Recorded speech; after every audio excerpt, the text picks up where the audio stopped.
이번 시간에는 계시록 19장 11절부터 20장 6절까지 본문입니다.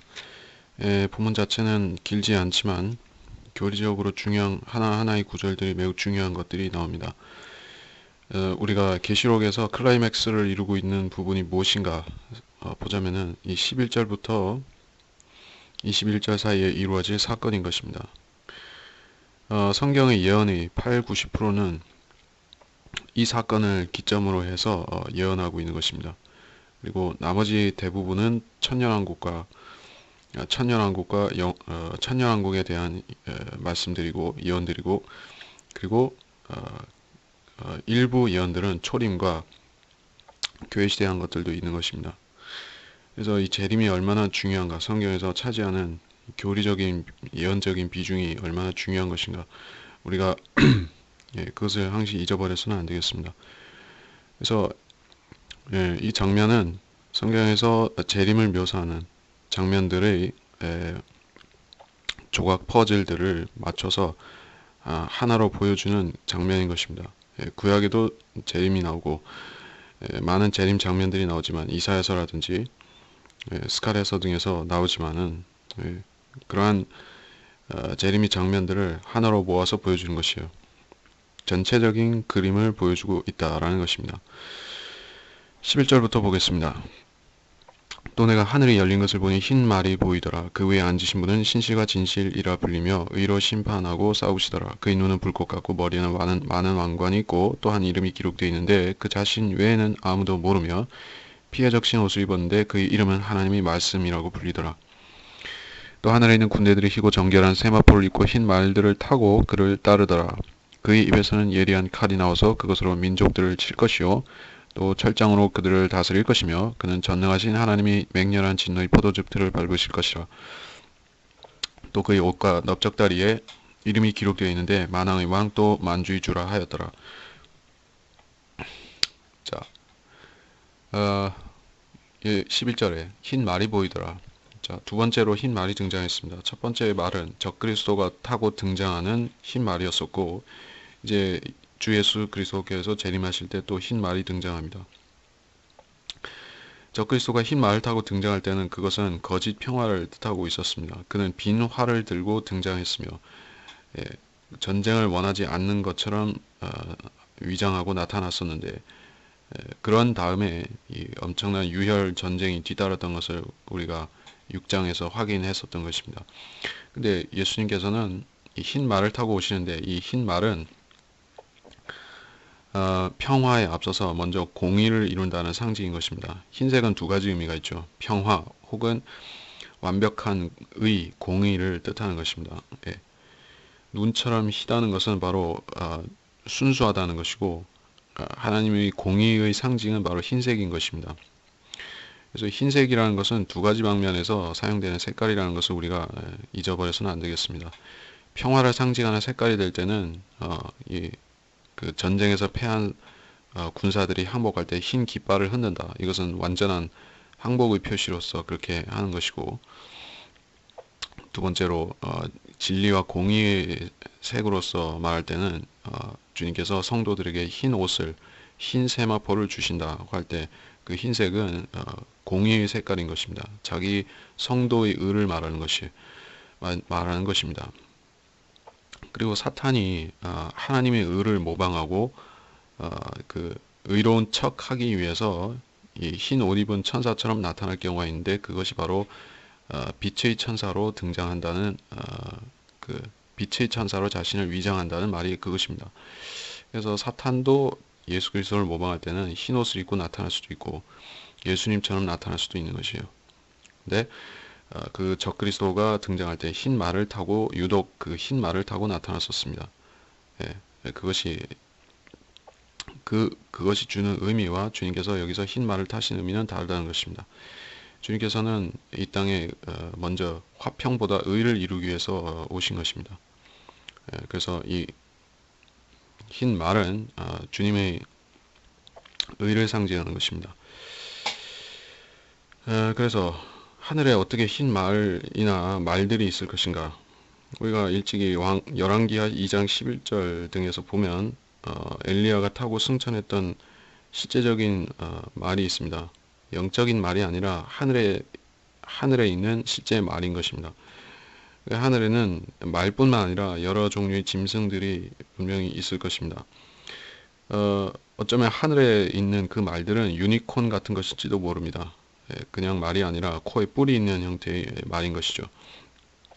그렇기 때문에 이 흰 말은 적그리스도가 타고 나타나는 그 흰 말하고 다르게 보일 것입니다. 적그리스도는 그냥 흰 말인데 이 주님이 타신 말은 그 긴 뿔이 있는 유니콘 같은 것이에요. 그래서 또 사도행전 10장 11절 12절 같은 데 보면은 베드로가 하늘에서 내려온 짐승들의 환상을 보았었습니다.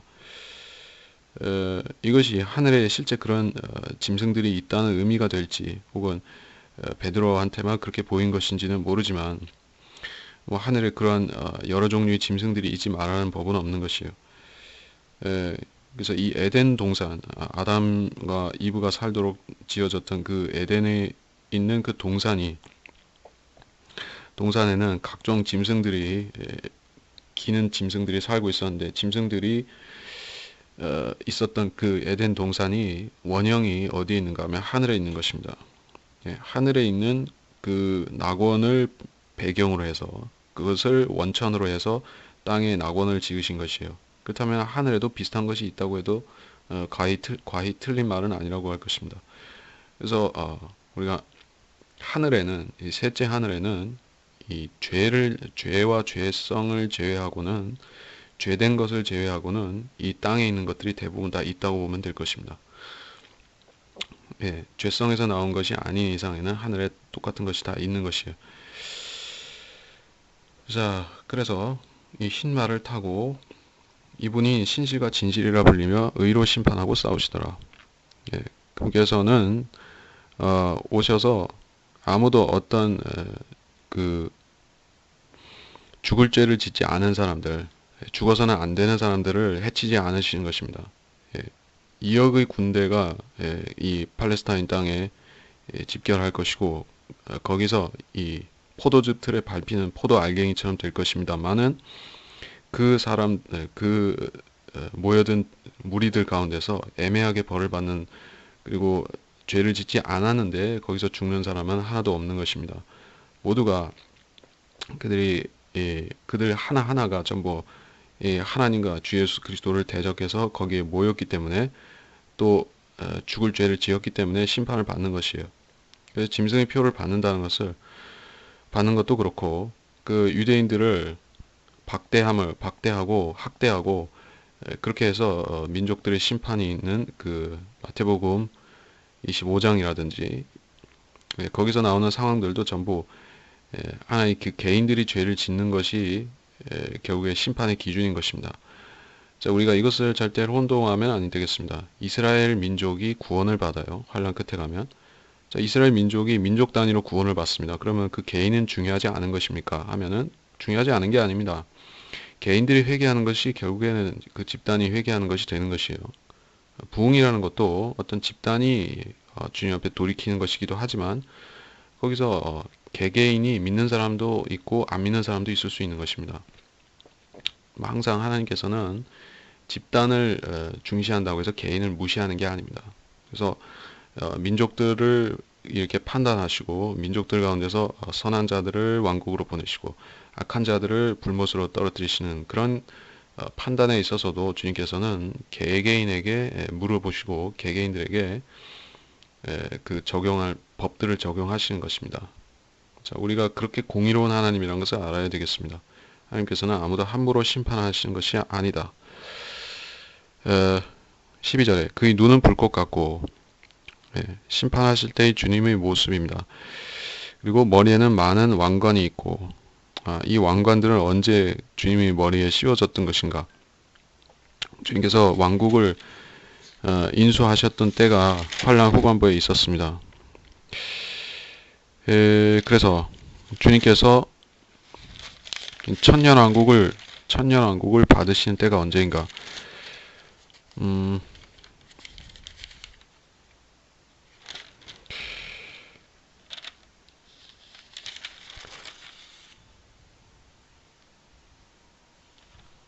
주님께서 이 계시록이 아니라 일곱 인으로 봉해진 계시록일지도 모르는 그 책을 계시록 5장에서 일단 받으셨던 것이죠. 4장에서는 24장로가 등장하고 하나님 예수 그리스도께 찬양을 드렸는데 5장에서는 책을 받으셨습니다. 자, 우리가 왕의 대관식이라든지 그러니까 중세시대 유럽에서 그랬듯이 왕의 대관식을 한다고 할 때 왕위에 즉위하는 그런 의식을 치를 때 이 성직자가 와서 뭘 하냐면은 이 성경에다가 손을 얹으라고 이렇게 하는 것이에요. 그래서 그렇게 하면은 이 책을 받고 그 사람이 그 다음에 왕으로 선임되는 것입니다.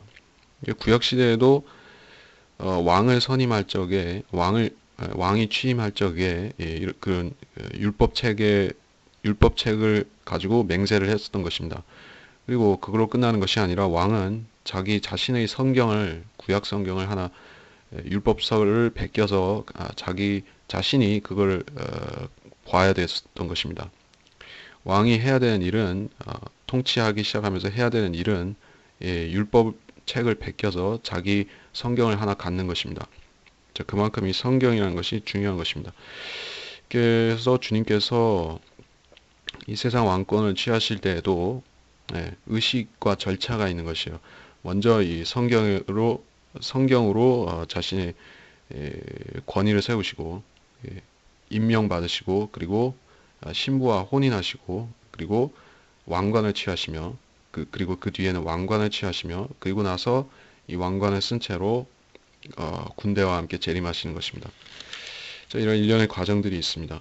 그래서 주님께서 재림하실 때는 많은 왕관들을 쓰고 계시는데 이 왕관들이 나타내는 증거는 주님께서 이 세상 왕국들을 다스리는 권세를 이미 받으셨다는 것입니다. 그래서 주님께서 오셔서 이 적그리스도의 무리를 심판하실 때는 이미 적그리스도와 사탄과 거짓 선지자는 이 땅의 왕국들을 지배하는 그런 위임된 권세, 주님께서 마귀에게 지금까지 위임해 놓으신 그런 세상 권세가 있죠. 마귀는 하나님께서 위임해 놓으셨기 때문에 아직까지 세상을 지배할 수가 있는 것입니다. 근데 주님께서 오시는 그 순간에는 이미 그 권세가 다 상실된 상태입니다. 사탄은 불법자가 되어 있는 것입니다. 적그리스도도 불법자로서 심판받는 것이에요. 예. 그러니까 그러니까 그 시점과 재림이 일어나는 그 시점과 지금이 상황이 다르죠. 마귀는 지금도 이 세상 권세를 합법적으로 차지하고 있는 것입니다. 사실은 이 사탄의 권세가 약화되기는 했습니다. 주님께서 그 심판을 이루셨어요. 어떤 심판이냐면 사탄을 이 불못에 들어가야 된다는 심판은 선고를 내리신 것입니다. 그러나 그 권세는 아직 뺏지 않으신 것이에요. 사탄은 이 권세는 빼앗기지 않았습니다. 그런데 사탄이 결국에 이 세상을 지배하는 그 시료 지배권까지 불법이 되는 것입니다. 대환란 때는 그래서 사탄이 자기 권세가 거의 끝나는 줄을 알고 성도들을 심하게 핍박하는 것입니다.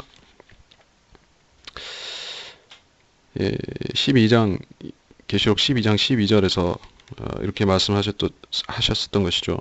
이는 마귀가 자기 때가 얼마 남지 않았음을 알고 크게 분노하며 너희에게로 내려갔습니다. 하고 하더라. 마귀가 이 땅에 내려오면은 그때 극심한 대환란이 있는 것입니다. 마귀에는 아직 때가 차지 않았습니다. 마귀에게 때가 차지 않았다는 것은 주님께서는 아직 오실 때가 아니되었다는 것입니다. 그러나 대환란이 시작되고 그리고 후 3년 반이 되면 마침내 그 때가 차서 마귀가 이 지상 권세를 누릴 수 있는 날이 끝날 것입니다. 그리고 마침내 이 아마겟돈에서 적그리스도와 거짓 선지자는 심판을 받게 되는데, 자, 그 한 이름이 기록되어 있다. 근데 자신 외에는 아무도 모르며 이름이 어떤 이름일까?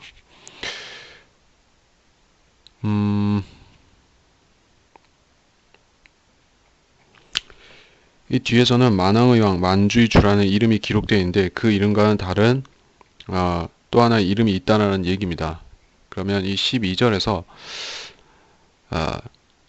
12절에서 말씀하는 아무도 알지 못한 이 이름이라는 것은 자연스럽게 여호와라고 우리가 알고 있는 그 신성을 가리키는 것 같습니다.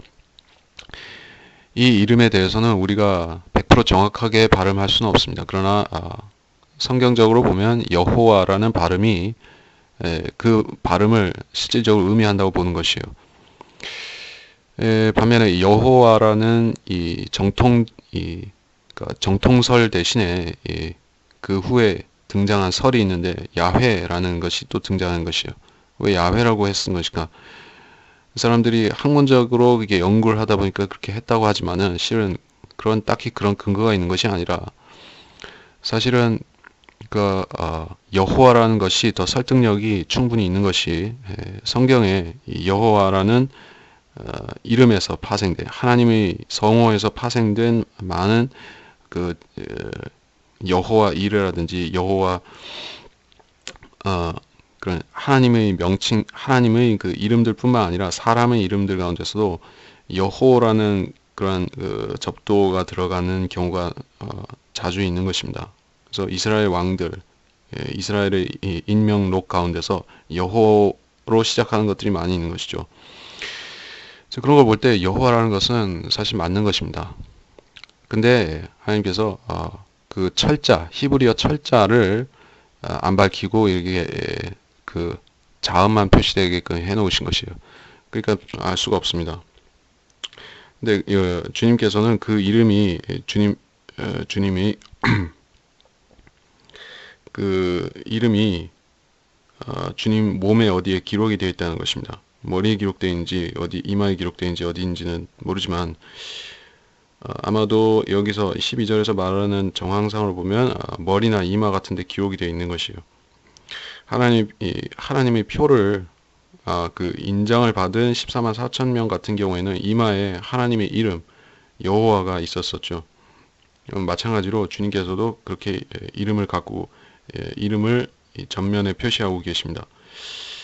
그래서 예수님이 여호와라는 사실을 믿었던 사람들, 우리 같은 성경대로 믿었고 거듭나고 그런 그리스도인들은 지금도 예수님이 곧 여호와라는 사실을 잘 알고 있죠. 우리는 그래서 그 구약에서 여호와가 등장하는데 신약에서는 왜 여호와가 안 나오느냐 이렇게 혼동하는 사람들 가운데 있지 않은 것입니다.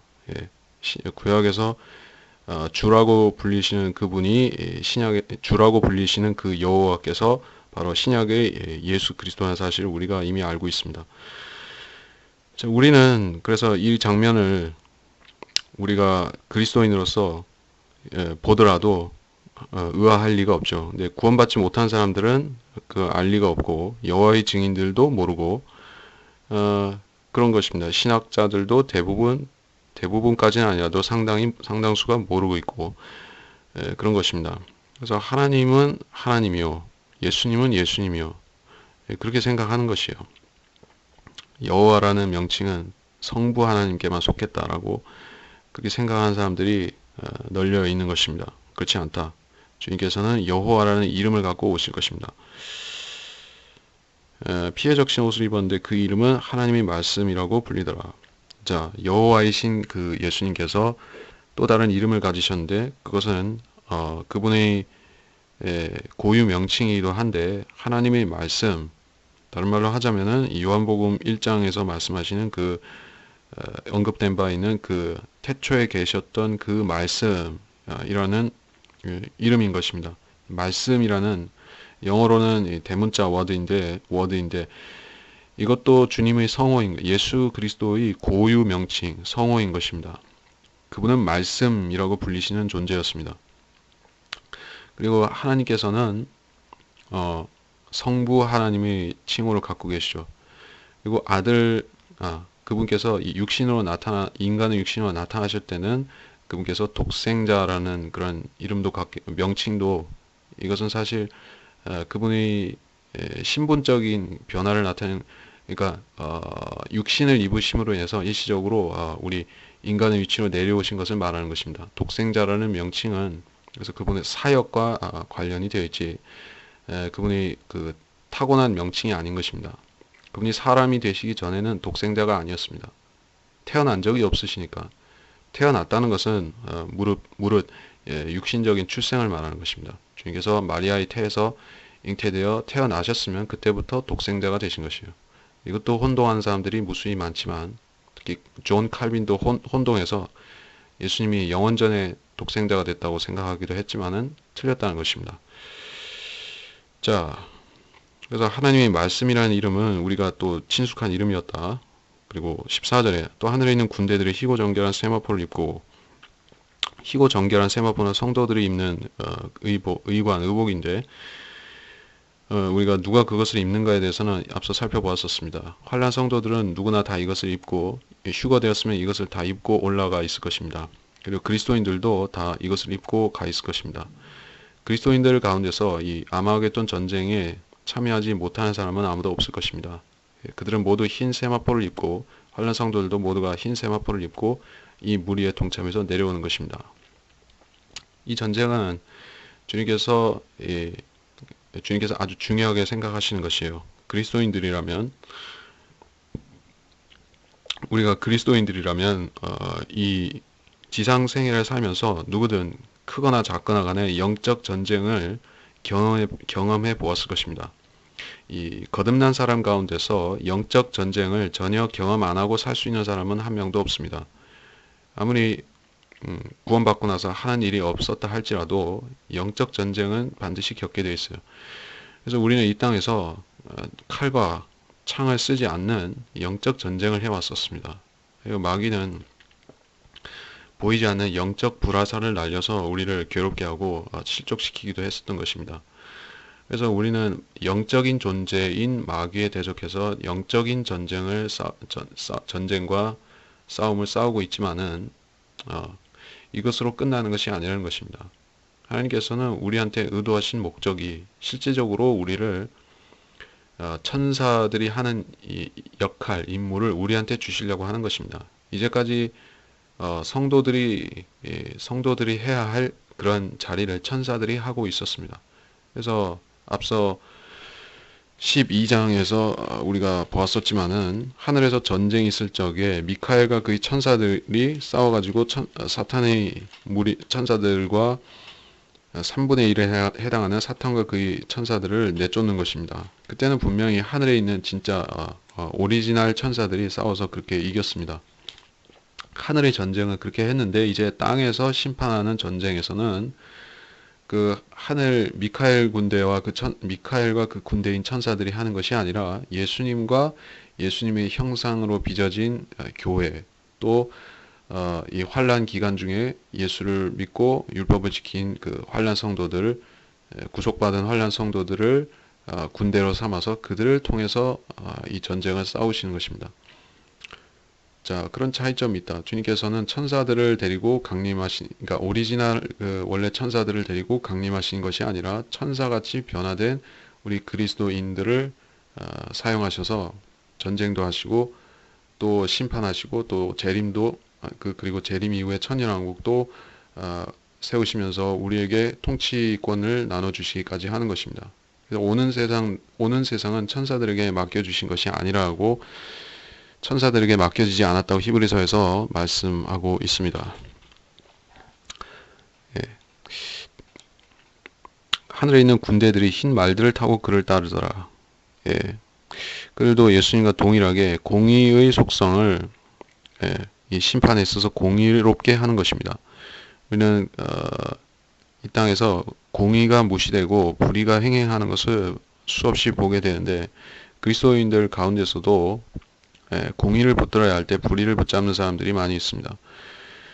그래서 이 지상에서 우리가 영적 싸움을 싸우는 동안에 그리스도인이 공의를 굽히고 마귀 편에 가담한다면은 그것이 얼마나 수치스러운 일입니까? 근데 주님께서는 이 사탄과의 전쟁을, 영적 전쟁을 그리스도인들을 통해서 수행하시지만은 이 전쟁을 끝맺는 것은 주님께서 완벽히 정결하게 만드신, 흠도 점도 없게 완벽히 주님의 형상으로 변모시키신 그러한 성도들을 사용해서 이 전쟁을 끝내시는 것입니다.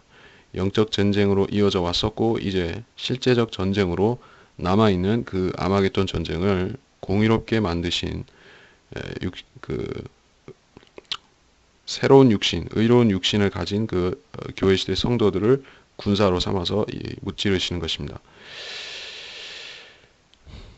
15절에 그 입에서는 예리한 칼이 나와서 민족들을 칠 것이다 라는 것은 실제적인 칼이거나 아니면은 칼같이 찌르는 광선 무기 같은 것이 될 수가 있습니다.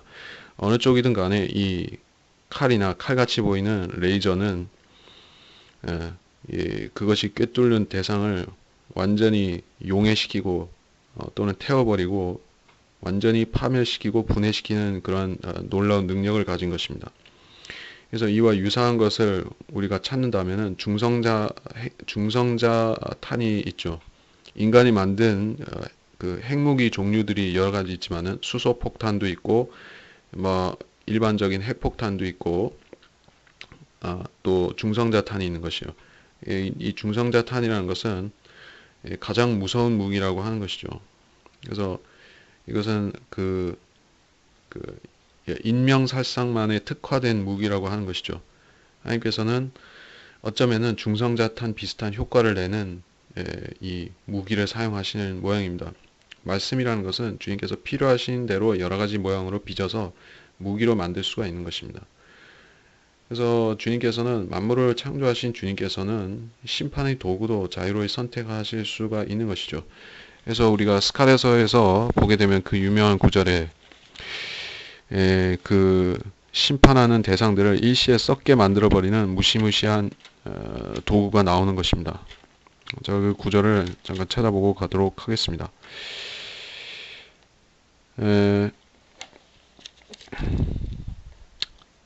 스가랴서 14장 12절인데 이런 무시무시한 말씀이죠. 주께서 예루살렘을 대적하여 싸운 모든 백성을 치실 재앙이 이러하리니 그들이 그 발로 서 있을 때 그들의 살이 녹아 없어질 것이요 그들의 눈이 그 구멍 속에서 녹아 없어질 것이며 그들의 혀가 그 입에서 녹아 없어질 것이라.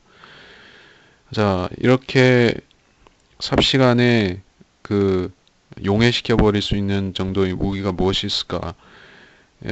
살펴보면은 어쩌면은 급속히 퍼지는 가령 일반적인 피부병 같은 경우에는 그 피부 괴사를 시키는데 시일이 걸리지만은 가령 그 문둥병이나 혹은 악성 종기 같은 것을 피부 악성 종기 같은 것을 일반적인 진행 속도보다 수만 배 빠르게 태엽을 빨리 감는 것처럼 이렇게 수만 배 빠르게 진행시켜 버리는 그런 무기가 있다고 하면은 마치 그것을 그 대상에게 쏠 적에 순식간에 이 살이 녹아버린 것처럼 보일 것이죠.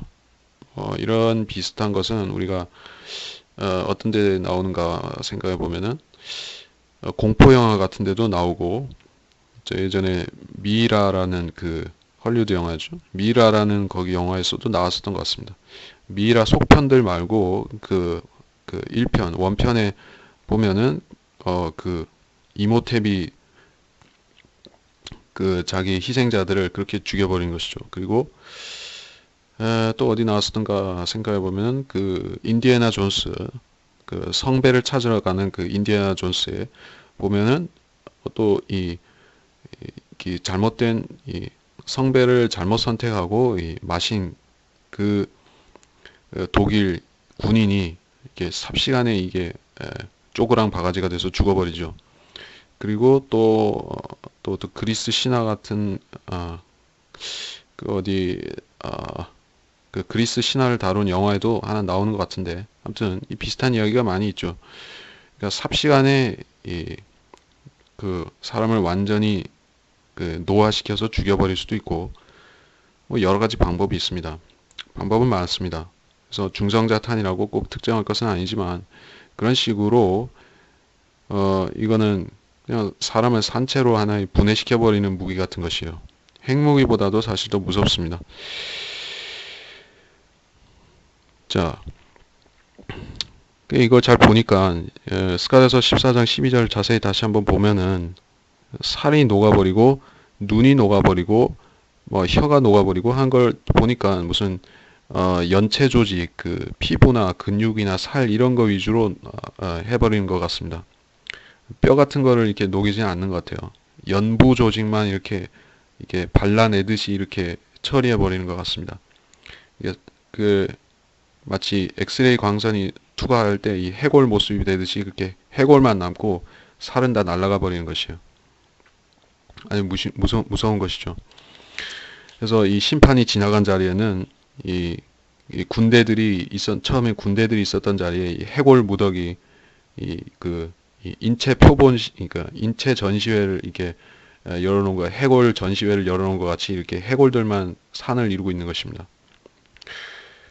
독수리들이 날아와서 그러면 뭘 쪼아 먹냐 하면은 그 미처 처리가 안 된 그 뼈 사이사이에 낀 이 살 조각들을 파먹는 것이죠. 그래서 이 깨끗하게 발라 먹는 것이에요. 사실 뭐 이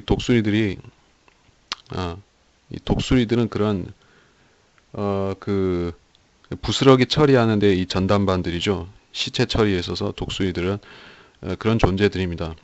그래서 하나님께서 이게 살을 싹 발라내 보시고 그 다음에 그 남은 살들은 독수리가 와서 처리하는 것이에요. 그래서 적그리스도가 와 그 군대가 심판받는 것은 이렇게 무서운 것이다. 그 입에서는 예리한 칼이 나오고 또 그는 전능하신 하나님이 맹렬한 진노의 포도즙 틀을 밟을 것이라. 자, 이런 칼이 나오면서 또 밟기도 하는 것입니다. 그래서 동시다발적으로 이루어지는 것이요. 한편에서는 이 입에서 칼 같은 무기를 쏘아서 그들을 녹여버리고 또 한편에서는 짓밟고 지나가는 것입니다. 자, 이 하늘의 말들이 짓밟는 이것에 견딜 수 있는 이 지상의 어떤 무기나 이런 것이 전혀 없습니다. 뭐 탱크나 대포나 아니면은 이런 장갑들이나 이런 것은 아무 소용도 없는 것이에요. 과자 부스러기처럼 그냥 밟히는 것입니다. 그래서 그 현장에 있으면은 마치 그 타작마당이 아니라 이 포도즙 틀에서 이 사람들이 짓밟는 것처럼 되는 것이요. 그 포도주 만들 때 그 포도즙 틀 밟는 것을 보면은 많은 사람들이 그 포도즙 틀 안으로 들어와서 부지런히 밟는 것이죠. 많은 사람들이 봤습니다. 그리고 그 혹시 빠져나가거나 알갱이가 있을까봐 그 두루두루 잘 밟아야 되는 것입니다. 그래서 주님께서 그만큼 이들을 철저히 밟으신다는 것입니다. 대충 밟고 끝나는 것이 아니에요. 아주 완전히 100% 밟아서 이렇게 이 원액들이 쭉 짜서 나올 정도로 이렇게 밟으시는 것이에요.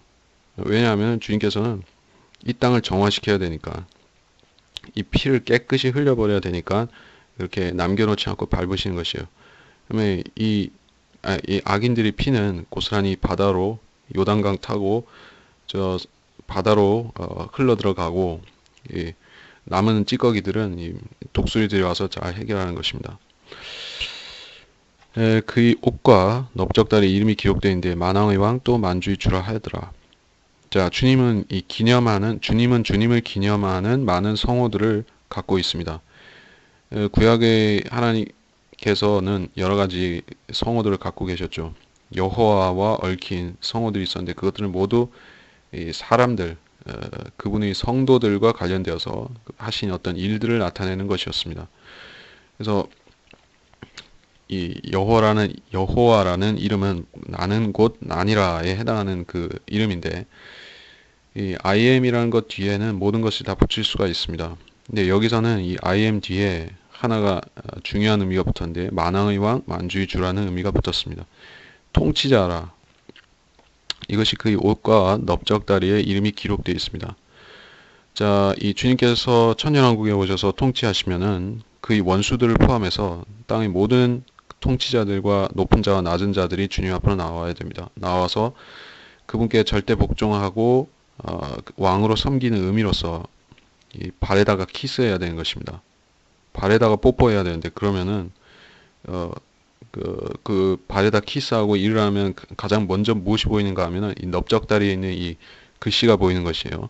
만왕의 왕, 만주의 주. 예, 그러면 그들은 그 글씨를 보고 아멘 해야 되는 것입니다. 예, 그래서 이 그 섬기는 자들에게 잘 보라고 주님께서 넓적다리에다 친절하게 이름을 써놓으신 것입니다. 예, 그러면은 발에 키스한다는 자들이 그걸 볼 것입니다. 자, 이 이름은 왕중의 왕이라는 것보다 더 강화된 명칭인 것입니다.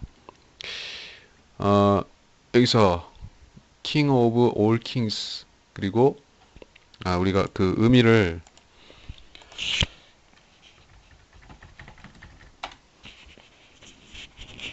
King of Kings and Lord of Lords라는 이 이름을 우리가 그 왕중의 왕이라는 것과 어떻게 구분해야 되는가?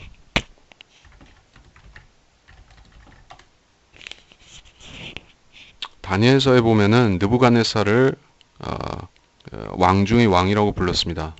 거기서 영어로 보면은 A Kings of Kings 하나라는 그 어가 붙었습니다. 근데 여기 요한계시록과 또는 디모데전서에서 만왕의 6장 15절에서 만왕의 왕 만주의 주라는 이름을 썼을 때는 The King of Kings라는 그 분이라는 그 한 왕이라는 의미가 붙었습니다. 그래서 이 땅에서 예수 그리스도의 권세를 비슷하게 하려고 하면서 왕중의 왕 노릇을 한 사람들이 이제까지 많이 있었습니다. 느부갓네살이라는 그러한 절대 군주가 있었고 그는 자기가 이 지상의 최고의 왕이라고 생각했고 왕중 왕이라는 그런 영예를 받았던 것입니다. 그러나 그도 주님처럼 만왕의 왕이 되지는 못했습니다. 만왕의 왕이라는 것은 이 지상을 해 뜨는 곳에서부터 해 지는 곳까지 북극에서 남극까지 이 5대양 6대제를 포함해서 온 세상을 다 지배해야 그것이 만왕의 왕, 만주의 주가 되는 것입니다. 세상을 철저히 완벽하게 지배하지 못한다면은 굴복시키지 못했다면은 이 이름을 쓸 수가 없는 것입니다. 그렇다면 우리는 당연히 주님만이 그러한 왕이 되신다는 사실을 인정할 수 있습니다. 왜냐하면 고대 어떤 제국들이라 할지라도 바빌론, 페르시아, 이집트, 그리스, 로마 그리고 그 후에 등장한 어떤 영국이라든지 독일 또 미국, 소련 이런 나라들조차도 그들의 역사에서 한 번도 만왕의 왕을 배출한 적이 없습니다. 그들은 전 세계를 지배하지 못한 것이에요. 적그리스도는 그럼 그걸 가능케 할 것인가? 그는 전 세계 사람들을 자기 발 아래 꿀릴 것입니다. 그렇다면 그도 자기를 만왕의 왕이라고 부를 것인가? 사실 그렇지 못합니다. 왜 그러냐 하면은 적그리스도는 끝까지 이 성도들과 유대인 남은 자들과 싸워야 되기 때문입니다. 만왕의 왕이 진정으로 이루어지려면은 그의 대적들을 완전히 일소시켜야만 그리고 완전히 온 세상을 복종시켜야만 그때 만왕의 왕이 되는 것이요. 적그리스도는 그렇게 하려고 하지만 유대인들을 다 죽이기 전에 주님께서 오셔서 막아버리시기 때문에 만왕의 왕이 되는데 실패하는 것입니다. 그러나 이전에 있었던 다른 인류 역사에 있었던 어떤 독재자들, 나폴레옹이나 히틀러나 알렉산더나 카이사들이나 이런 독재자들보다는 훨씬 많이 하는 것이죠. 그러나 사탄도 결국에 한계가 있다는 것입니다. 그는 만왕의 왕이 되는데 실패할 것입니다. 자, 그리고 또 왜 만주의 주라는 이름은 왜 붙었는가? 이 만주의 주라는 것은 무슨 뜻입니까? 그분께서 정치적으로 이 세계 권세자 중에서 최고 권세자가 될 뿐 아니라 종교적으로도 종교적으로도 그분께서는 이 지상에서 최고 통치자가 된다는 뜻입니다. 자, 즉 주님께서는 지금 셋째 하늘에서 우리를 위하여 위대한 대제사장으로 계십니다. 그래서 우리를 위해서 여전히 이 자신의 피로 중보하고 계신 것이에요. 그리스도의 중보 사역은 그래서 2000년 동안 쉼 없이 이어져 오고 있습니다.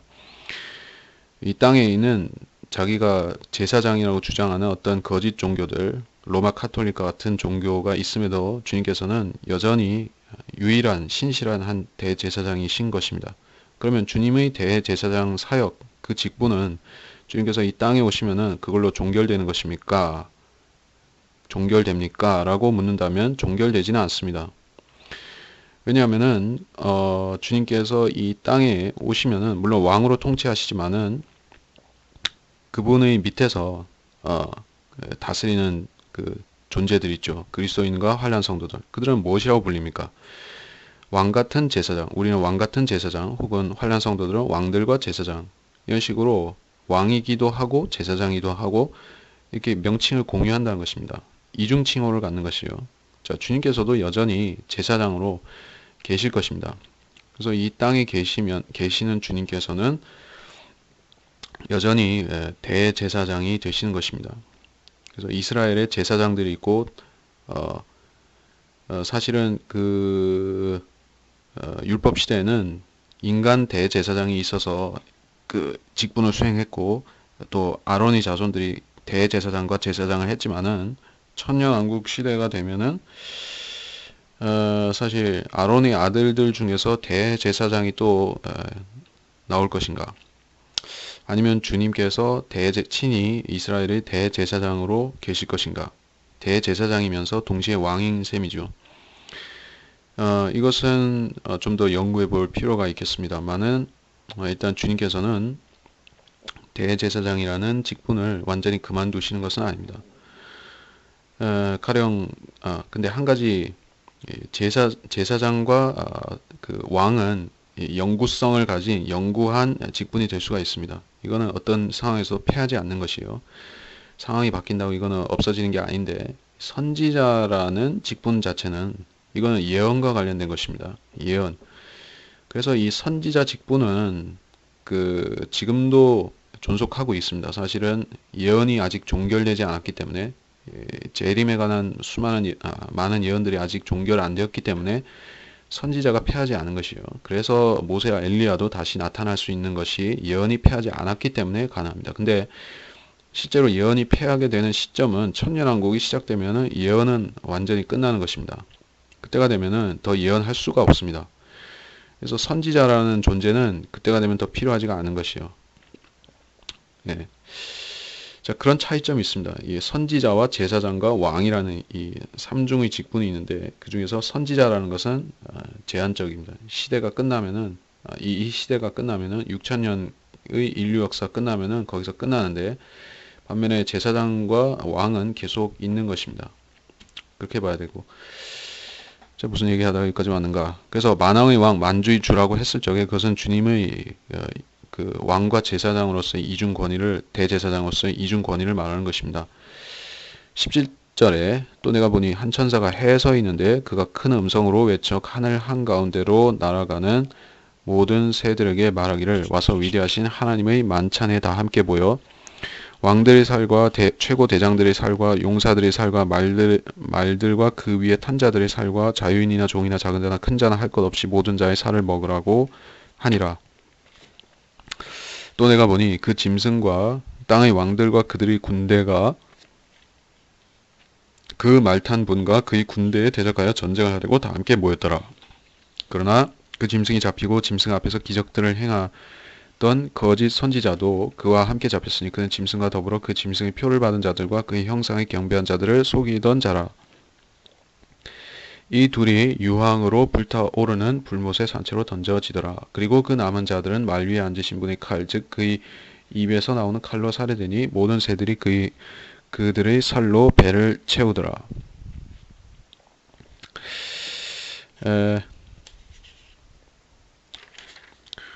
제가 아까 조금 전에 그 주님께서 천년왕국 대제사장 직분을 어떻게 하실 것인가 하는 이야기를 하다가 에스겔서를 봐야 되지 않나 하는 생각을 잠깐 했었습니다. 그래서 에스겔서의 대제사장에 대해서 40장에서부터 어떻게 설명하고 있는가 한 걸 보려고 했는데 이거는 따로 찾아봐야 될 것 같습니다. 이 제사장은 나오는데 대제사장이 나오는가? 제 기억에는 안 나오는 걸로 생각이 되는데 나오나 안 나오나 모르겠네요. 이스라엘의 통치자, 제사장, 대제사장이 나오는가? 이거는 나중에 찾아보고 필요하면 나중에 참고로 더 말씀을 드리겠습니다. 근데 이게 흥미로운 주제가 될 수 있을 것 같습니다. 어쨌든 그거는 나중으로 남겨놓고 자, 그래서 다시 한번 이 그 아마겟돈 전쟁에 대한 묘사를 다시 한번 합니다. 자, 새들이 먼저 모이고 있습니다. 17절에 한 천사가 해에 서 있는데 해를 가리고 서 있습니다. 그러니까 해를 가리고 서 있으니까 이 지상에 있는 사람들이 다 보게 되는 것입니다. 그리고 큰 음성으로 외쳐 하늘 한가운데로 나아가는 모든 새들에게 말하기를. 여기서 새들은 실제 포식성 조류들을 육식을 하는 포식성 조류들을 말하는 것이죠. 맹금류들. 모든 새들이 동원되어야만 됩니다. 하늘 한가운데로 나간 모든 새들. 사실 이 지상의 모든 새들이 총출동해서 와서 이 살들을 먹어 치워야 할 정도가 됩니다. 이 티벳 같은데 티벳인지 아니면 네팔인지 티벳인지 티벳 불교와 그 라마교를 믿는데 가면은 그 사람이 죽으면은 조장을 하죠. 그래서 시체를 매장을 안 하고 그 밖에다 내놓고 독수리들이 와서 이게 뜯어먹게 하는 것이에요. 근데 그 사람들은 뭘 알고 그렇게 하는 것인가? 사람이 새밥이 된다는 것이 무슨 의미인가를 알면 그렇게 안 하겠죠. 그거는 신구약에 다 보더라도 사람이 새한테 뜯어먹히는 거는 아주 저주받은 것이고 심판을 받는 것입니다. 그 아마겟돈에서 죽은 자들도 그 시체가 고이 매장되는 것이 아니라 새한테 뜯어먹힐 운명이 되는 것이에요. 그래서 이 전쟁은 금방 시작해서 금방 끝나기 때문에 이제 시작 당 하면은 새들이 먼저 와서 기다리고 있어야 되는 것이에요. 이 전쟁이 빨리 끝나기 때문에 새들이 와서 먼저 대기하고 있어야 되는 것입니다. 그래서 그 적그리스도의 군대는 그들이 죽기 전에 저 하늘을 뒤덮고 있는 새떼들을 볼 것이에요. 이 새들이 와서 군침을 흘리고 있는 걸 볼 것입니다. 자기들이 죽자마자 와서 뜯어 먹으려고 위에 와서 이렇게 침 삼키고 있는 그 무시무시한 새떼들을 볼 것이에요. 무서운 것이죠. 18절에 왕들과 최고 대장들 왕들이 살과 최고 대장들이 살과 용사들이 살 이들은 열 왕들이 포함되어 있습니다. 그 이집트의 파라오가 이스라엘을 추격하면서 홍해에서 빠져 죽었듯이 그 최고 대장들로부터 해서 그 졸병들에 이르기까지 다 죽는 것이요. 말들과 그 위에 탄 자들. 주님께서 말을 타고 오시고 하늘의 군대가 말들을 타고 오듯이 이 땅에서의 군대도 말들을 타고 있습니다. 그 말들이 어떤 말들인가에 대해서는 우리가 앞서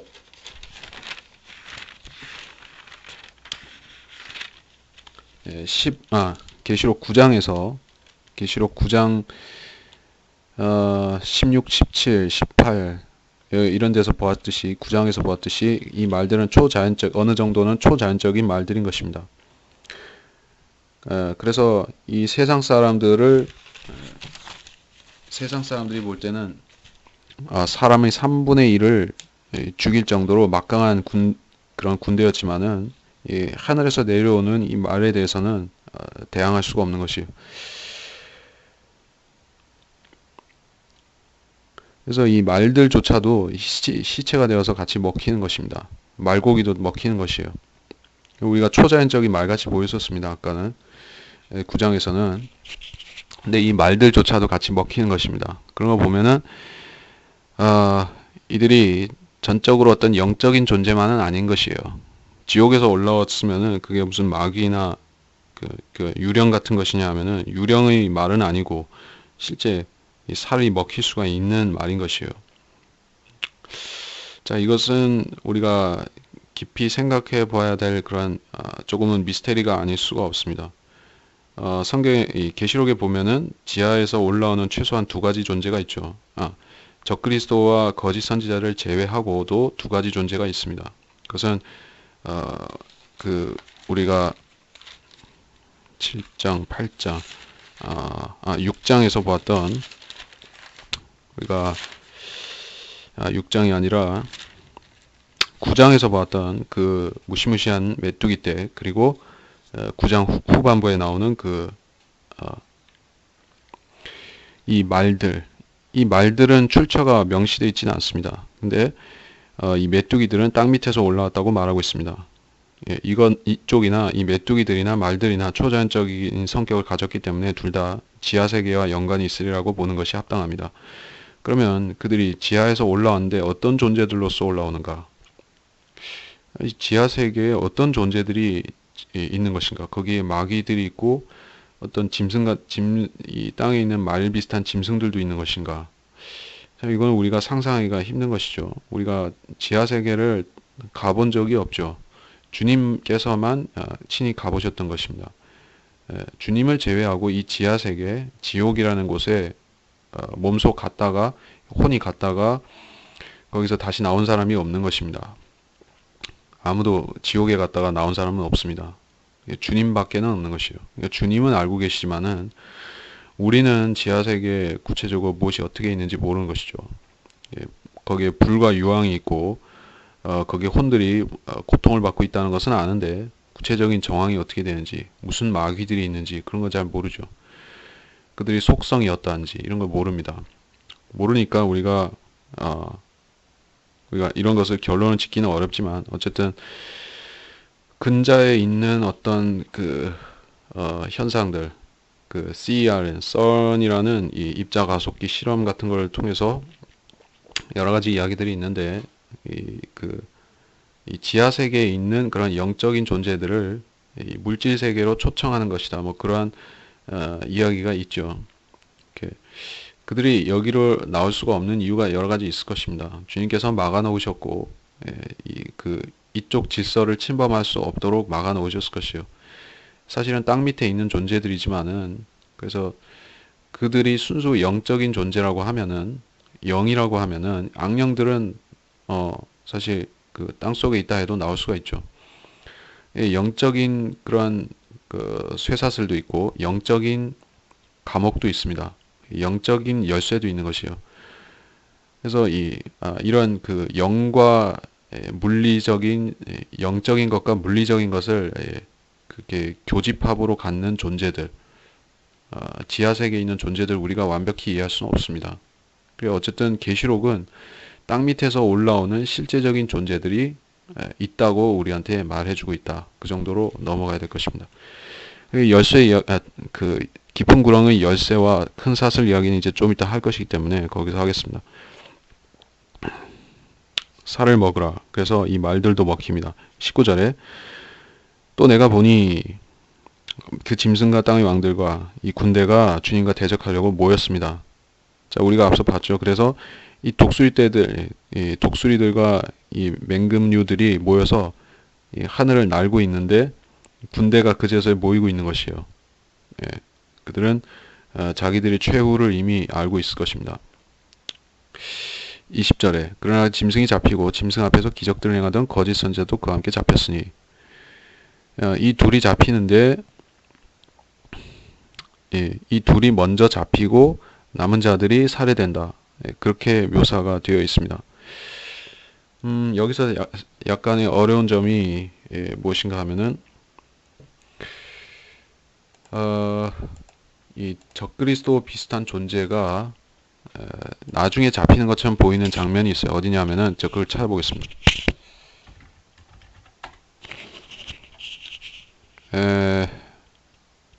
마태복음 22장이었습니다. 마태복음 22장 12절에 보면은 적그리스도 같이 생긴 사람이 있습니다. 마태복음 22장 12절. 그에게 말하기를 친구여 그대는 어찌하여 예복도 입지 않고 여기에 들어왔는가 하니 그가 아무 말도 없었느니라. 그래서 이 친구라고 불린 존재가 예수님을 선생이라고 불렀던 그 유다 이스카리옷의 냄새를 풍기는 것입니다. 근데 이 자가 잡히는 것은 결혼식 피로연에 들어왔다가 잡힌다고 되어 있습니다. 그래서 사실은 저도 이것 때문에 이 시점을 어떻게 맞춰야 되는가, 20절과 이 이 계시록 19장 20절과 이 마태복음 22장 12절 같은 경우를 어떻게 조화시킬 것인가 하는 걸 고민을 했지만은 제가 그때 어떤 잠정적인 결론은 나왔었던 것 같은데 지금 또 기억이 안 나는 것이요. 아마도 여기서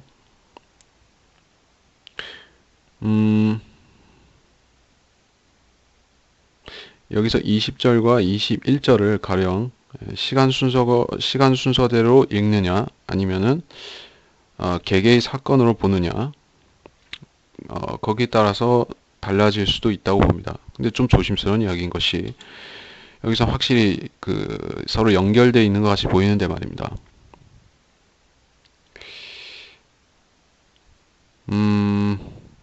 이 19장 문맥을 이 재림 문맥을 쭉 보면은요.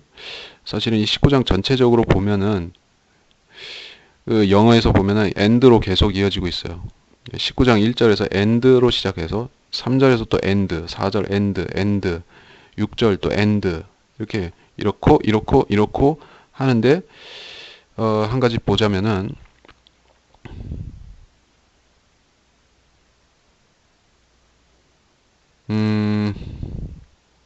이것이 시간 순서로 꼭 이어지는 것은 아닌 것 같습니다. 그 가령 15절과 16절도 이 접속사로 연결되어 있는데 그 진노의 포도즙 틀을 밟으실 것이라로 해서 또 그의 옷과 넓적다리에 이름이 기록되어 있는데 이거 시간 순서는 상관없죠. 그냥 사실들을 설명할 뿐이죠.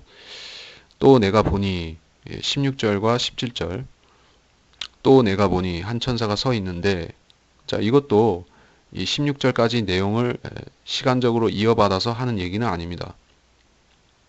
앞서 15절에서는 진노의 포도즙 틀을 밟으실 것이라 이렇게 말하고 있었습니다. 그리고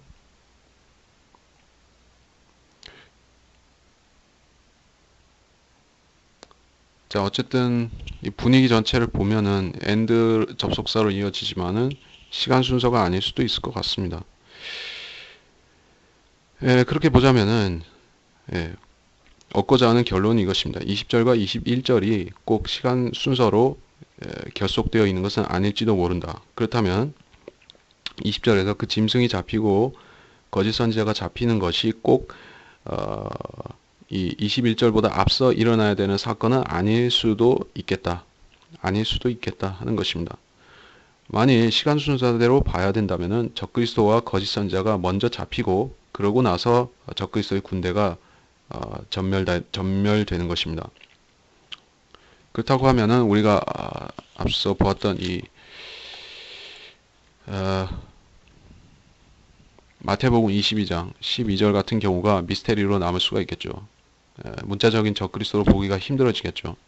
어떤 악인, 어떤 알지 못하는 악인이 되겠죠. 거기서는 쫓겨나는 이자는 그렇게 될 것입니다. 자, 이건 우리가 결론은 지을 수 없고 이런 사실이 있다 정도로 알고 넘어가겠습니다. 20장으로 넘어가겠습니다. 또 내가 보니 한 천사가 하늘에서 내려온데 그의 손에는 끝없이 깊은 구렁의 열쇠와 큰 사슬을 가졌더라. 그가 그 용을 잡으니 곧 마귀와 사탄인 옛 뱀이라. 그를 1000년 동안 묶어두니 그를 끝없이 깊은 구렁에 던져서 가두고 그 위에 봉이 나여 1000년이 찰 때까지는 민족들을 다시는 미혹하지 못하게 하더라. 그 후에는 그가 반드시 잠시 동안 풀려나게 되리라. 이제 20장은 천년왕국으로 시점이 넘어갔습니다. 천년왕국이 20장에서 천년왕국이 설명되고 있고 또 20장은 백보자 심판도 말씀하고 있습니다. 그래서 오늘 살펴볼 내용은 천년왕국을 설명하는 것인데 6절까지니까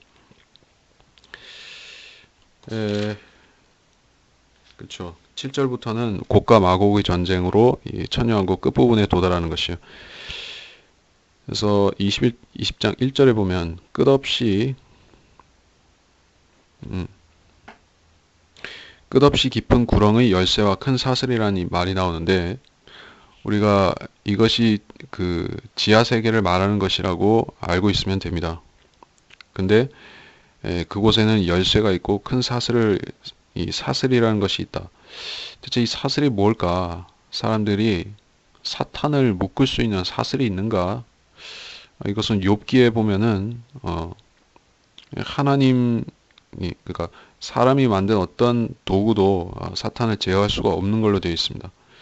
칼로도 안 되고 아무것으로도 되지 않습니다. 근데 하나님께서 직접 제작하신 큰 사슬인 것이에요. 우리가 어떻게 이해할 수가 있겠습니까?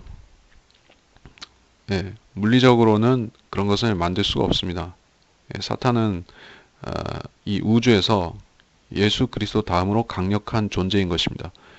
그가 그 대환란 끝에 잡혀서 이제 끝없이 깊은 구렁으로 가야 되는 그 순간에도 그는 여전히 강력한 존재인 것이에요. 그가 능력이 없다고 하면은 이 구렁에 가둘 이유도 없겠죠. 그냥 지옥에다 넣으면 되는데 특별히 감금해야 되는 이유가 있을 것입니다.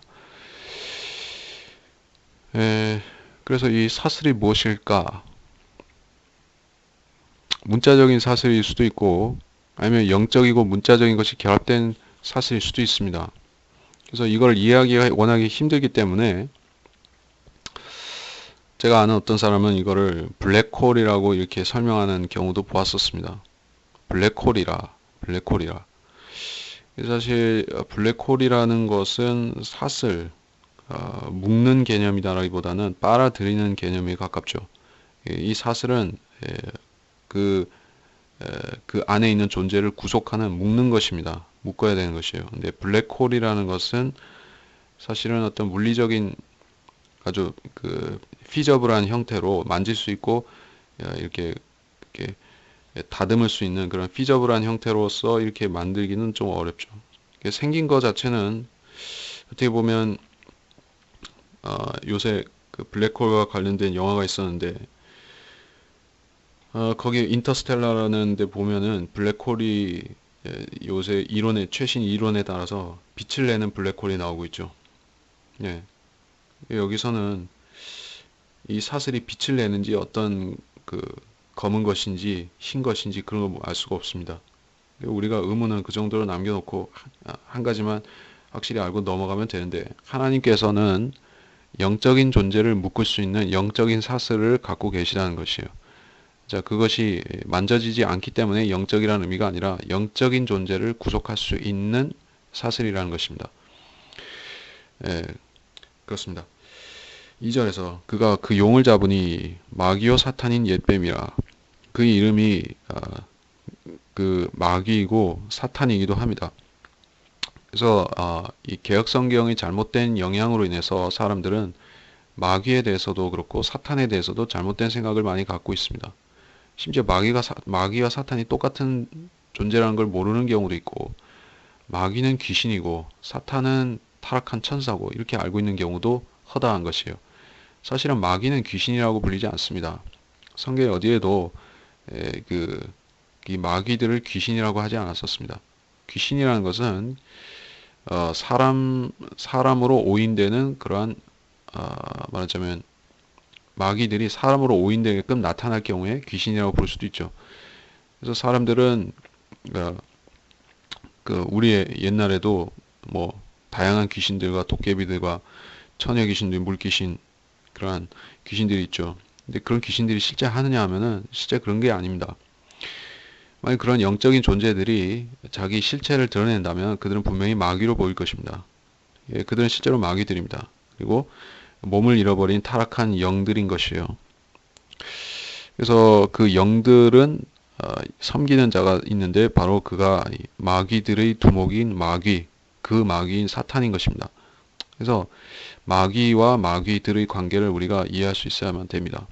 마치 이것은 그러니까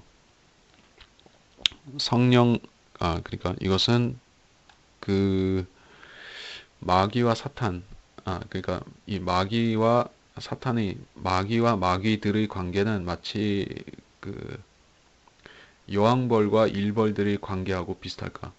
예, 뭐 그럴 수도 있고, 아무튼 그들이 섬기는 최고 신이 이 세상 신이 바로 이 마귀들이 섬기는 최고 신이 바로 마귀인 것입니다.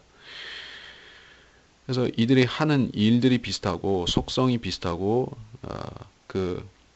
더러운 것이 비슷하고 또 하나님을 대적하는 것이 비슷하고 그렇기 때문에 이 마귀와 마귀들을 이렇게 표현상 그렇게 복수와 단수로 구분하는 것입니다. 그래서 마귀는 그 단수 마귀인 그 특정 마귀는 사탄인 것입니다. 또한 그는 옛 뱀인데 그가 뱀이라고 불리는 까닭은 이 에덴 동산에서 했던 일 때문에 그가 옛 뱀이라고 불리고 있습니다. 그를 1000년 동안 묶어두니 1000년이라는 기간은 실제로 이 1000년 기간이 지날 때까지는 아직 그 시대들이 끝나지 않기 때문에 계속 그 달력이 계속 이어져 가는 그런 기간인 것입니다. 지금 시간이 흐르는 것과 똑같은 개념에서의 시간이 흐르는 것이요. 이것은 1000년이지 다른 어떤 것을 말하지 않습니다. 그래서 이 1000년 동안 묶어두는데 마귀가 지금은 그 어떤 1000년은 고사하고 1분 1초도 졸거나 쉬거나 하지 않습니다. 하나님께서 졸거나 쉬거나 하지 않고 계속 일하고 계시죠. 6000년 동안 그렇게 일해 오셨습니다. 그리고 마귀도 똑같이 하고 있어요. 마귀도 영물이라서 쉬거나 졸거나 자거나 할 필요가 없는 것이에요. 우리 인간들과 다른 것입니다. 그래서 마귀가 있는 한에는 그 하늘에서도 땅에서도 영적 전쟁은 끝나지 않는 것입니다. 근데 이 마귀가 자기 일을 놓고 쉬는 기간이 바로 이 1000년이라는 것입니다. 그래서 하나님께서 6일 동안 이 세상을 다시 재창조를 하셨죠. 마귀가 흐려놓은 이 세상을 다시 창조하시면서 6일을 하시고 7째 날을 쉬신 것이에요. 7째 날에 쉬셨는데 그분께서 쉬신 것은 창조 활동을 더 이상 하지 않으셨다는 점에서 쉬신 것입니다. 그분이 안식하셨다는 것은 이 세상을 유지하는 것을 중단하셨다는 게 아닙니다. 하나님께서는 이 세상을 붙잡고 계셔야 되는 것이에요. 이 세상 만물이 다 쉬어도 하나님께서는 이 유지 활동을 쉴 수가 없는 것입니다. 그러면은 세상이 파괴가 되기 때문에 없어지기 때문에 주님께서는 질서를 유지하셔야 되는 것이에요. 자, 그러니까 주님께서 쉬셨다는 것은 창조 활동을 더 이상 안 하고 쉬신다는 것입니다.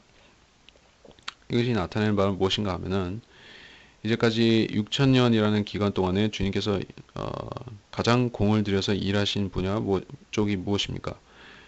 왕국을 세우고 왕국의 백성들을 그 태어나게 하시는데 공을 들이셨습니다. 그래서 신정 국가를 세우시고 그것을 유지시키고 거기서 메시아를 태어나게 하고 그 메시아를 백성들이 믿게 하고 거기까지가 주님께서 이제까지 하신 일들입니다. 그 중간 과정 중에 신약 교회라는 존재가 주님으로부터 또 탄생했습니다. 자, 그런 일들이 있었고 주님께서는 왕국을 세우시는 활동에 있어서 계속 일하신 것입니다. 그러면 천년왕국 때는 무엇이 쉬게 되는가? 이제 왕국이 세워진 것이요. 6000년 동안 주님께서 쭉 일구어 오셨던 그 왕국이 마침내 세워진 것입니다. 예수 그리스도의 왕국이 수립된 것이요. 그러면 주님께서는 그 일은 이제 더 하실 필요가 없는 것입니다. 주님께서 그 일로부터 그 일에 대해서 안식하시는 것입니다. 그 외에 피조물을 돌보고 또 세상을 온전케 하고 또 단장하고 사람들 개개인을 돌보고 또는 심판하는 자를 심판하고 이러한 주님의 다양한 역사와 활동들이 있죠. 그것이 쉬어지는 것이 아닙니다. 그것이 쉬는 게 아니에요. 사실 이 세상에 그 마귀는 그 땅 밑으로 내려가지만은 죄성은 여전히 남아 있는 것이요. 그렇다면은 주님께서 쉬실 수가 없는 것입니다. 그러니까 이 일곱째 천년이 안식이라는 것은 주님께서 전면적으로 다 이게 휴식하신다는 그런 뜻은 아닌 것이요. 오히려 사람들한테 안식을 가르쳐 주셨죠. 사람들을 쉬게 하기 위해서 만든 날이 안식일인 것이에요. 하나님은 사실은 쉬실 필요가 없습니다. 사람들이 쉬어야 되는 것입니다. 1000년 동안 그래서 사탄이 갇히게 되는데 그러나 그가 반드시 풀려나게 된다라고 또 말씀하고 있습니다. 우리는 이 사실을 성경을 통해서 잘 알고 있죠. 이게 비밀로 감춰진 사실이 아닙니다. 여러분이 이런 구절을 보건대 모순이라고 생각할 수 있지 않겠습니까? 왜냐하면은 천년왕국이 세워졌다는 것이죠. 천년왕국이 세워졌고 이제 그리스도인들도 거기 있고 환란 성도도 있고 구약 성도도 있고 그리고 그 외에 남은 자들 가운데서 많은 민족들의 많은 자들이 이 왕국을 상속받을 것입니다. 그러면 그들이 이 말씀을 모르는 것이요? 아니면은 이 성경이 패한 것입니까? 왜 모르는 것이죠? 왜 천년왕국 끝에 가니까 또 반란을 일으키는 것입니까? 참 희한한 것입니다. 그러니까 이 인간들이 가장 큰 문제가 무엇인지를 이 20장이 보여주고 있는 것입니다. 사람들은 다 알고 있어요. 결국에는 사람은 하나님 말씀을 지킬 수 없다는 것을 알고 있습니다. 왜? 육신을 가진 이상에는 하나님 말씀을 이룰 수 없다는 걸 알고 있습니다. 하나님께서는 신실하셔서 끝까지 자기 약속과 자기 계명들을 다 지키시지만은 사람으로서는 그렇게 할 수가 없습니다. 그래서 이런 예고하는 말씀들이 다 있고 그렇게 알고 있음에도 불구하고 천년 동안 복을 누리면서 살다가 그 끝에 가서 결국 성경대로 그들은 반역을 일으킬 수밖에 없는 것입니다. 그래서 하나님께서 이런 것을 정해 놓으셨느냐?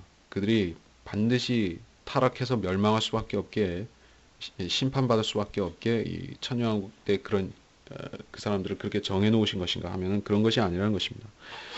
하나님께서는 모든 환경을 완벽하게 해주셨기 때문에 그렇게 안 하려면 안 할 수가 있습니다. 그러나 알면서 그렇게 가는 것이에요. 지금도 사람들은 성경을 믿을 수 없어서 안 믿는 것이 아닙니다. 마음만 정직하게 먹으면 생각만 올바르게 가지면은 다 믿을 수가 있습니다. 누구든 예수 믿고 누구든 구원받을 수가 있습니다. 구원이 절대로 어려운 것도 아니고 또 성경에 깊이 감추어져 있는 사실도 아닙니다. 누구나 들을 수 있게 성경대로 믿는 사람들을 통해서 특별히 하나님께서 진리 지식과 또 복음을 널리 전파되게 하고 계신 것이에요. 그래서 감추어진 진리가 절대 아님에도 수많은 사람들은 이게 감춰졌다고 생각하는 거죠. 비밀이라고 생각하는 것입니다. 그래서 지금도 그렇고 또 천년왕국 때도 사람들의 수준은 거기서 거기인 것입니다. 성경이 아무리 말씀하고 또 말씀해도 불신은 변함이 없는 것입니다. 설마 그럴까라든지 에이 그럴 리가 없어. 아니 우리가 그렇게 하나님께서 이 인자의 몸으로 오셔가지고 이 땅에서 영광스러운 통치자로 계신 걸 우리가 천년 동안 보고 사는데 설마 그럴 리가 있겠어? 예, 이렇게 생각하지만은 결국에는 또 했던 짓을 또 하는 것입니다. 바로 반역이죠. 자, 이것이 인간의 한계인 것입니다. 하나님께서는 마지막으로 이 증거를 보여주고 이 왕국 시대를 마치고 영원 시대로 가시는 것입니다.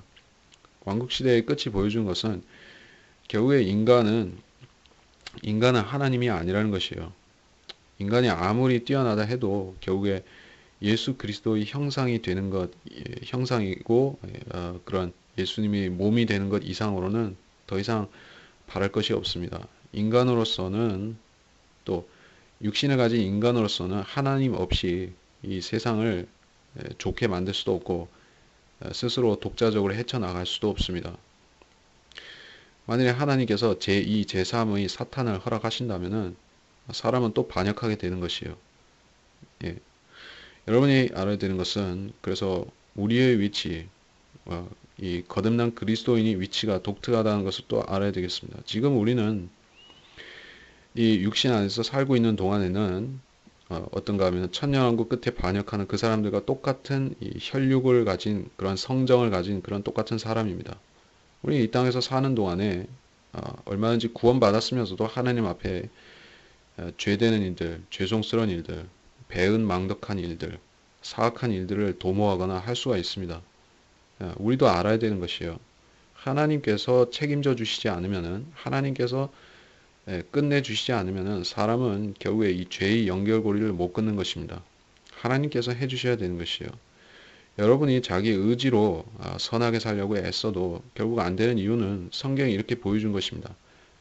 너는 시작부터 틀렸었고 아무리 그 선한 방향으로 돌이켜서 산다 할지라도 결국에는 또 일을 저지르게 되어 있는 그런 사람이다라는 것입니다. 우리로 하여금 예수 그리스도의 형상을 입는 몸의 구속을 간절히 소망하게 만드는 이유가 바로 여기에 있는 것입니다. 우리가 그 구속의 날을 소망하지 않는다면은 우리가 이 땅에서 100년을 산다 할지라도 깨달음을 얻지 못하는 것입니다. 예, 우리는 이 육신 안에 있는 동안에는 누구나 그런 연약한 사람들입니다. 이것을 알아야 되겠습니다. 자, 그래서 예, 이 구절을 나머지 설명해야 되는데 4절부터 짧게 보겠습니다. 보자들을 보니 그들이 그 위에 앉았고 자, 아까 읽었으니까 이 목배임을 당한 사람들이 혼들을 보았는데 그 짐승이거나 형상에게 경배하지 아니었고 그들이 표를 받지 않은 사람들이다. 그들은 살아서 그리스도와 함께 천년을 통치하더라. 천년은 천년이다. 그리고 여기서 환난 성도들에 대해서 직접적으로 말씀을 하고 있습니다. 여기서는 환난 성도 얘기를 하지만은 우리도 사실 통치를 할 것입니다. 5절에서 죽은 자들 가운데서 그 나머지는 천년이 끝날 때까지 다시 살지 못하리라. 이것이 첫 번째 부활이라. 죽은 자들 가운데서 그 나머지가 누구입니까? 그 나머지라 할 때는 일단 구원받지 못하고 죽은 사람들이 있고요. 여기선 그걸 말하고 있습니다. 천년이 끝날 때까지 다시 살지 못하더라. 그러니까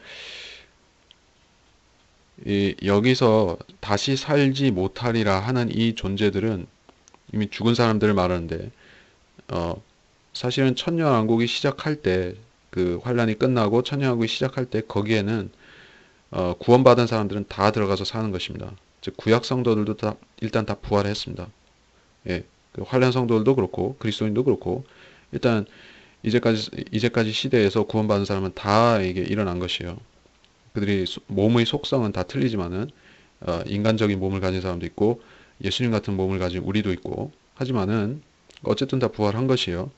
그래서 그 나머지라 하는 것은 지옥에 간 사람들을 말하는 것입니다. 그들은 살지 못하고 그들은 누워 있는 것이에요. 그래서 6절에 첫 번째 부활에 참여하는 자는 복되고 거룩하도다. 네, 그렇게 말씀한 것입니다. 둘째 사망이 그들을 다스리는 권세가 없고 오히려 그들이 하나님과 그리스도의 제사장들이 되어 천년 동안 그와 함께 통치하리라. 자, 첫 번째 부활에 참여하는 자가 모두 왕들과 그들이 하나님의 제사장들이 되어서 통치하는 것인가? 사실은 그렇지는 않습니다. 여기서 모든 그 부활한 성도들이 통치하리라라고 명시하지 않았습니다. 여기서는 그 사람들이 통치하게 될 것이다 라는 사실을 기술하고 있지 모든 그리스도인들이 그렇게 한다라거나 구약 성도들이 꼭 그렇게 한다라거나 그런 말씀을 한 것은 아닙니다. 사실 구약 성도들이 통치자가 될 것인지는 확실치 않은 부분인데 사실 아니라고 보는 쪽이 더 맞습니다. 구약 성도들 가운데서 원래 통치자였던 경우가 있죠. 다윗 같은 경우에는 역시 통치자가 되는데 구약 시대에 구원받은 사람들이 전부 통치자가 되지는 않을 것 같습니다. 이것은 확정된 이야기는 아니지만 그래서 이 첫 번째 부활에 참여하는 자들이 둘째 사망이 그들을 다스리는 권세가 없는 것은 100% 다 그렇습니다. 예, 구약 성도든 지금 그리스도인이든 환난 성도든 간에 일단 이 천년왕국 전에 그들이 부활했으면은 더 이상 그 후에 무엇이 잘못되어서 지옥 가는 일은 없습니다. 그러나 여기서 오히려로 이어지는 이 하반절에서 하나님과 그리스도의 제사장들이 되어 통치하리라. 이것은 이 그리스도인 같은 경우에는 다 해당되는 것은 아닙니다. 통치 못하는 사람들이 다수가 있을 수가 있는 것이에요. 그 다수의 성도들은 결국에 통치에 참여하지 못하고 새 예루살렘만을 유업으로 받게 되는 경우가 있는 것입니다. 그것이 소위 육신적인 그리스도인들이라 불리는 사람들은 그렇게 되는 것입니다. 자, 그래서 여기서 모든 그리스도인이라고 말하지는 않았다 하는 것입니다. 그래서 이번 시간에 살펴볼 구절 여기서 끝나는데 분량이 많이 길어졌기 때문에 부가 설명을 더 달 것은 없습니다. 그래서 우리가 첫째 부활과 둘째 부활에 대해서 둘째 사망에 대해서 살펴보게 되면은 왜 첫 번째 부활은 복된 부활이며 둘째 사망이라고 하는, 사실 실질적으로 이 둘째 번에도 사람들이 부활하는 것이에요. 어떤 몸을 갖고 부활하는 것입니다. 근데 이 둘째 번은 저주받은 것인가, 사망이 되는 것인가, 우리가 생각해야 되는 것입니다. 여기서 첫째 부활이라고 하는 것은 모든 성도들이 다 그런 것입니다. 예. 제가 이것을 좀 더 자세히 설명할 기회가 있으면 하겠지만, 첫째 부활에 참여한 사람들이 다 똑같은 몸으로 부활하는 게 절대로 아닙니다. 그리스도인들은 영광스러운 예수님의 몸, 구약 성도들은 구약 성도의 몸, 환난 성도들은 또 자신의 몸, 이렇게 되는 것이에요. 우리는 아주 완벽한 몸이지만은 구약 성도들은 그렇지 않을 수 있습니다. 예, 죽을 수도 있어요. 또 늙을 수도 있어요. 죽을 수도 있어요. 저는 그렇게 보고 있는 것입니다. 그렇다면 그들은 또 천년왕국대 성도들도 있죠. 그 천년왕국대 성도들은, 태어난 성도들은 당연히 그들이 그러니까 천년왕국 때 살았던 그 사람들은 그냥 죽는 것입니다. 늙어서 죽을 수가 있는 것이에요. 근데 수명이 길어지기 때문에 그렇게 수많은 사람들이 죽지는 않을 것입니다. 그 천년왕국의 거의 끝부분에 가면은 사람들이 좀 죽겠죠. 1000살 정도 살다가 죽겠죠. 그 정도인데, 자, 그러니까 그 사람들도 다시 백보자 심판에서 또 부활을 해야 되는 것입니다. 최소한 구약 성도, 한란 성도까지는 100% 그들이 죽었다가 또 천년왕국 때 죽었다가 또 부활하는지는 모르겠지만, 그거는 확정할 수는 없는 것이지만은, 최소한 천년왕국 때 태어난 그 천년왕국의 시대의 성도들은 그때 왕국 끝에 죽었다가 백보자 심판에서 부활할 경우가 생길 수가 있습니다. 그래서 그 사람들은 둘째 번, 그 사람들은 첫째 부활에 참여한 것이 아닌 게 되죠. 그러니까는 그들은 그러면 사망의 그 둘째 사망에 참여하는 것인가 하면 그렇지도 않은 것이에요. 최소한 이 천년 왕국 때 태어난 사람들 같은 경우에는 이 첫째 부활, 둘째 사망에 해당하지 않는 것입니다. 그들은 둘째 사망 때에 일어나지만 저주받은 것이 아닙니다. 이거는 하나의 예외로 봐야 되겠죠. 예외로 봐야 될 것입니다. 이게 여기서 어쨌든 이 6절에서 강조하는 사항은 그 천년왕국이 시작될 때 모든 거룩한 성도들은 부활하고 그들은 다시는 지옥에 갈 일이 없다는 그 말씀을 한 것입니다. 예. 우리가 말씀을 잘 나누어서 공부를 하게 되면은 이런 개개의 사실들, 각 시대의 성도들에 대한 개개의 사실들을 우리가 더 깊이 들여다볼 수가 있는 것입니다. 그래서 이번 시간은 여기서 마치도록 하겠습니다.